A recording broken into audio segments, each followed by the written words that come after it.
So Trey Murphy introduced himself to the NBA world last season by the major leap he made in his game. And unfortunately, we didn't get to see the end of that because of a labrum tear. But what's next for Trey? Is it accolades? Is it team success? So we're going to break that down right now in the Pelicans Scoop. Cue my music!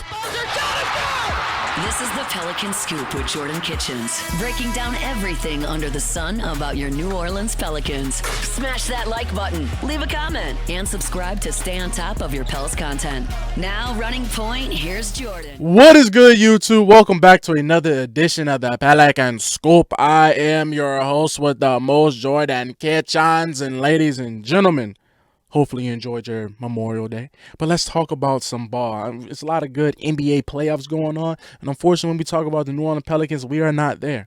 You know, when you watch OKC, when you watch Minnesota, when you watch the Knicks or the Pacers, you kind of see, man, damn, the Pelicans have a long way to go. They have a long way to go. I don't think they can hop on the court with any of these teams at the moment.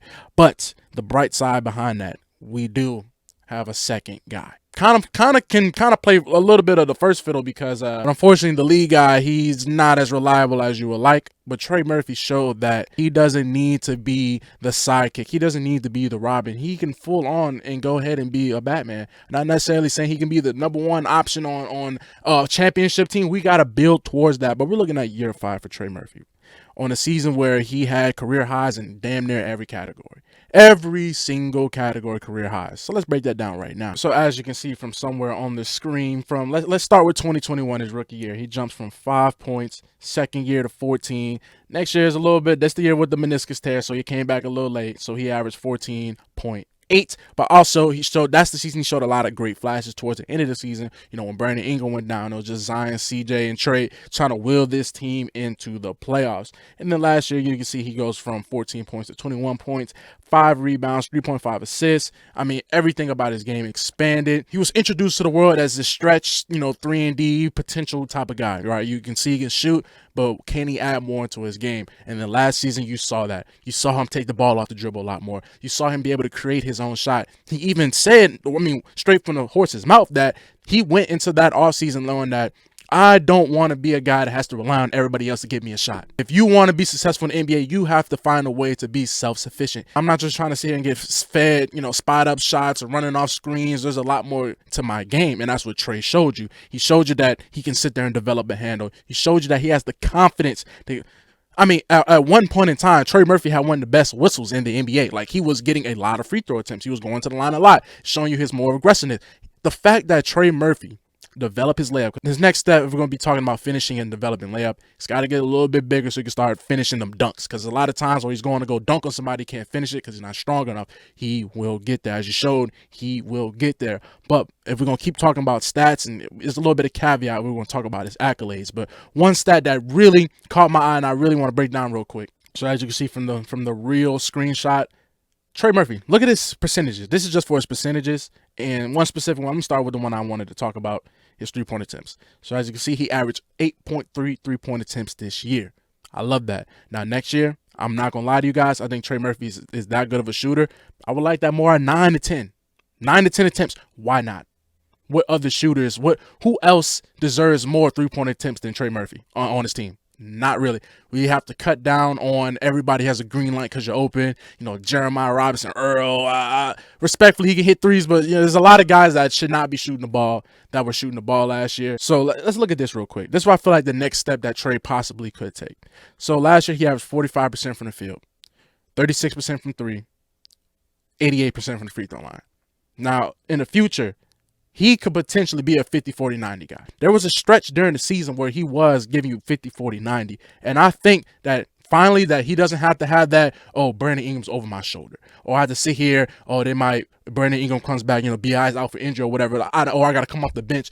I don't think he has to worry about that anymore. He's a solidified starter. So he doesn't have to sit there going into this year worrying about, trying to find a way to get minutes off the bench and all this. No.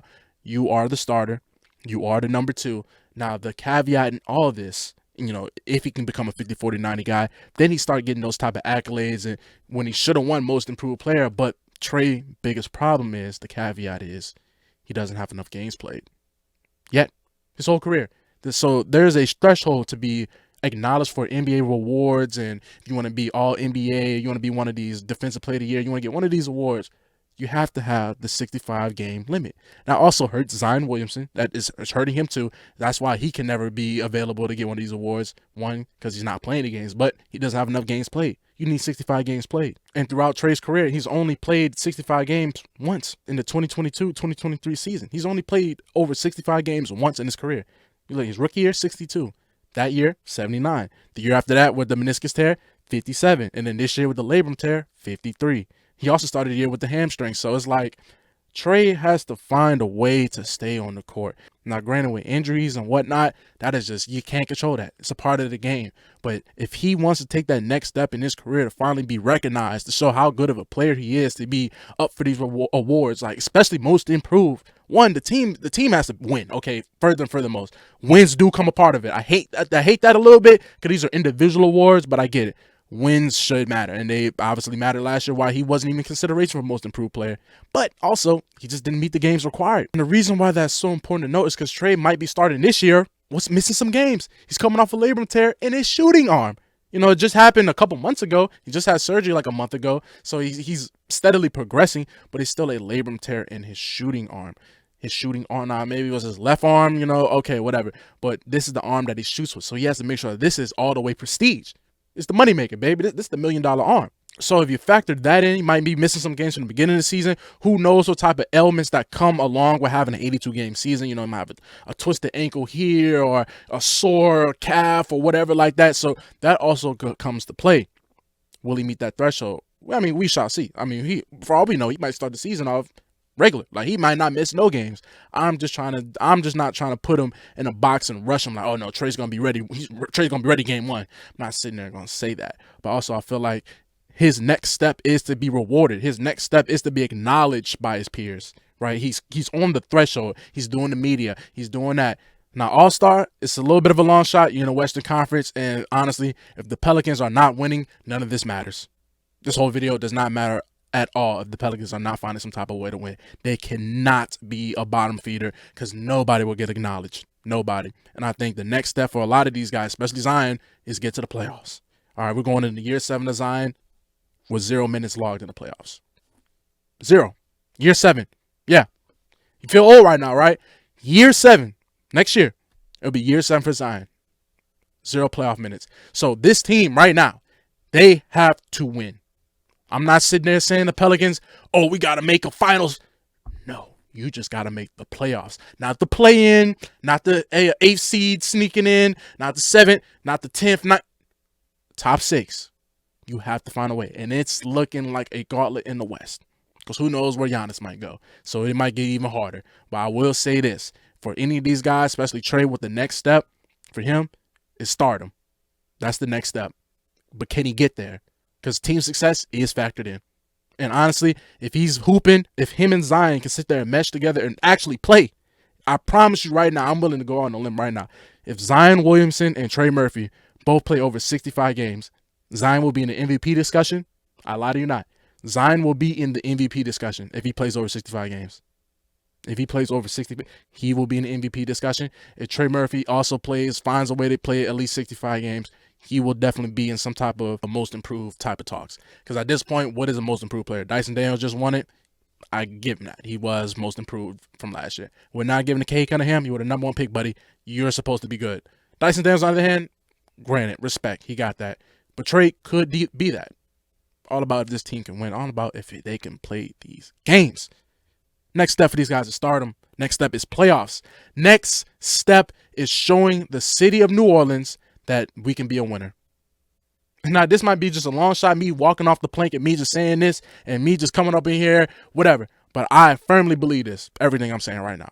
If Zion and Trey, specifically Zion, if he could play 65 games, this team will be a top 6 seed and he will be in the MVP discussion. I'm not saying that he's going to win, but he will definitely be in the top 5 for it. But like, damn, Zion Williamson breakout year. There's no way it wouldn't be. With no way it wouldn't be. There is no Brandon Ingram. It's you and Trey. It's y'all show. Run it. This is what y'all been wanting. This is what y'all been waiting for. I get it, you got Willie handicapping you a little bit. Figure it out. It is what it is. But you got to be a top 6 seed. You got to make the playoffs. You got to play 65 games. No more excuses, man. It's time for these boys to put up or shut up. That's how I feel. put up or shut up. So y'all get in the comments. Y'all let me know what's next for Trey. What's next for Zion? What's next for anybody on this team? What's next for the Pelicans?